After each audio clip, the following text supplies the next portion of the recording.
안녕하세요. BTX입니다. 오늘은 마가복음 9장을 살펴보겠습니다. 높은 산에 올라가신 예수님은 베드로, 야고보, 요한 등 세 제자들이 보는 앞에서 모습이 변하셨는데 마치 구약에 나오는 하나님의 임재와 비슷하였습니다. 예수님의 옷은 너무나 새하얗게 빛났습니다. 그곳에 구약의 율법과 선지자들을 대표하는 인물들인 모세와 엘리야도 등장하였습니다. 베드로는 대화하고 계시는 세 분을 위해서 초막셋을 지어 모시겠다고 하였습니다. 사실 베드로는 겁에 질려 자기가 무슨 말을 해야 할지 몰랐기 때문입니다. 이때 구름 속에서 예수님이 당신의 사랑하는 아들이라는 하나님의 음성이 처음 세례받을 때에 이어서 두 번째 울려 퍼졌습니다. 아울러 하나님은 제자들에게 당신이 사랑하는 아들의 말씀을 들으라고 하셨습니다. 예수님은 이 변화산 사건에 대하여 당신이 죽었다가 부활하실 때까지는 그 누구에게도 함구할 것을 세 제자들에게 명하셨습니다. 왜냐하면 메시아의 왕국이 미래에 세워지기 전에 메시아가 먼저 죽음을 당하고 부활하셔야 했기 때문입니다. 제자들은 이 말씀을 간직하면서도 예수님의 죽음과 부활의 예고를 깨닫거나 예측하지 못했습니다. 예수님은 엘리야가 이미 왔다고 하셨는데 그 엘리야는 세례 요한을 가리킵니다. 예수님이 산에서 내려오셨을 때 제자들과 무리들 사이에 논쟁이 한창이었습니다. 귀신 들려 말 못하는 한 소년으로부터 귀신을 내쫓지 못했던 제자들의 무기력함 때문이었습니다. 제자들의 무능력이 믿음 없음 때문임을 지적하신 예수님은 그 아이에게서 귀신을 쫓아내어 주셨습니다. 결국 믿음이 있다면 그 믿음이 기도로 연결되어야 한다는 것을 알아야 합니다. 믿음이 있노라 하고 기도가 소홀히 해서도 안 되는 것이요, 믿음 없는 사람처럼 기도해서도 안 됩니다. 예수님은 다른 사람들에게 당신과 제자들의 행선지를 모르게 하시면서 사람들의 방해 없이 제자들을 가르치려고 하셨습니다. 그 가르침은 예수님의 죽음과 3일 만에 부활이었습니다. 예수님의 죽음과 부활이야말로 예수님이 오신 목적이었습니다. 하지만 그 사역의 절정에 다가갈수록 제자들은 메시아이신 예수님의 고난과 부활의 의미를 깨닫지 못했고 묻기도 무서워했습니다. 왜냐하면 이 말씀은 자기들이 원하지 않기에 그 말씀을 더 듣고 싶은 마음이 없었기 때문입니다. 이들의 관심은 영광이었지 고난이나 죽음이 아니었습니다. 이들은 자기의 욕심과 자기의 뜻이 너무 강했기 때문에 하나님의 뜻을 적극적으로 찾으려고 하지 않았습니다.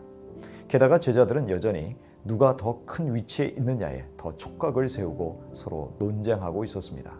예수님은 첫째가 되고자 한다면 무사람을 섬기는 위치여야 한다고 제자들을 가르치셨습니다. 예수님은 당시에 무시당하는 어린아이 하나를 안으심으로 사랑하며 존중하시는 모습을 보여주십니다. 이와 같은 섬김이 곧 예수님을 영접함이요, 예수님을 영접함은 곧 아버지를 영접한 것임을 알게 하십니다. 그런 섬김의 사랑이야말로 리더가 될 수 있는 사람이다라고 교훈하셨습니다. 이처럼 큰 자는 가장 낮은 자리에서 섬기시는 예수님처럼 살아야 한다고 말씀하신 것이죠. 예수님이 죄인들을 품고 십자가에서 죽으셨듯이 우리도 누구든지 품고 섬겨야 합니다. 이처럼 종이 되는 것은 헌신된 제자의 최고의 우선순위입니다. 한편 예수님은 비록 예수님의 측근에 머물러 있지 않은 사람이라도 예수님의 이름을 사용하여 귀신을 내쫓고 있다면 예수님과 같은 편에 있다고 확증해 주십니다. 그러니 예수님 안에 있는 믿음의 사람들의 사역을 막지 말라고 하십니다. 예수님은 우리가 믿음 안에서 다양성을 인정하기 원하셨습니다. 뜨겁고 건조한 기후의 중동 지방에서 누군가에게 물 한 그릇을 대접하는 것은 큰 호의를 베푸는 행위입니다. 이렇게 그리스도를 위해서 행하는 섬김의 행위는 상을 받을 것이라고 가르치십니다. 반면에 자신이 놓은 걸림돌에 작은 형제가 범죄하게 된다면 그 사람은 심판을 받게 된다고 경고하십니다. 이 작은 사람은 비천하고 소외된 연약한 신자를 가리킬 수도 있습니다. 예수님이 언급하신 심각한 심판을 염두에 둔다면 범죄하는 것보다 죄를 범하게 하는 원인을 우리 생활에서 제거해야 한다고 말씀하십니다. 그 이유는 죄를 짓는 것이 영생과 하나님의 나라와 연결되기 때문이고 또한 꺼지지 않는 영원한 지옥불을 맛보게 될 수도 있기 때문입니다. 주님을 모시고 사는 제자들은 주님이 고난을 받으신 것처럼 불에 절여지는 것과 같은 고난을 받을 것입니다. 그 가운데서 우리가 잃어서는 안 될 것이 있다고 하십니다. 그것은 화목입니다. 50절에 소금이 맛을 상실하면 끝이므로 소금을 두고 화목하라고 말씀하십니다.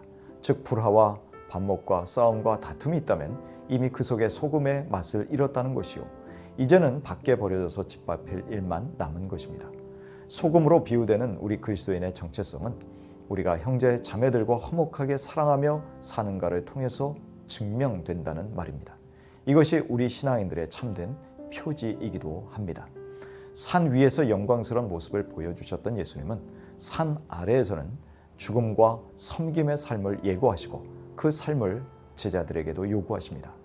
예수님은 우리에게 믿음으로 기도하고 작은 자들을 섬기며 서로 화목하게 살라고 하십니다. 이것이 성숙한 하나님의 백성의 모습이라고 말씀하십니다. 갈라디아서 5장 13절 이하입니다. 형제자매 여러분, 하나님께서는 여러분을 부르셔서 자유를 누리게 하셨습니다. 그러나 여러분은 그 자유를 육체의 욕망을 만족시키는 구실로 삼지 말고 사랑으로 서로 섬기십시오. 모든 율법은 네 이웃을 내 몸과 같이 사랑하여라 하신 한마디 말씀 속에 다 들어있습니다.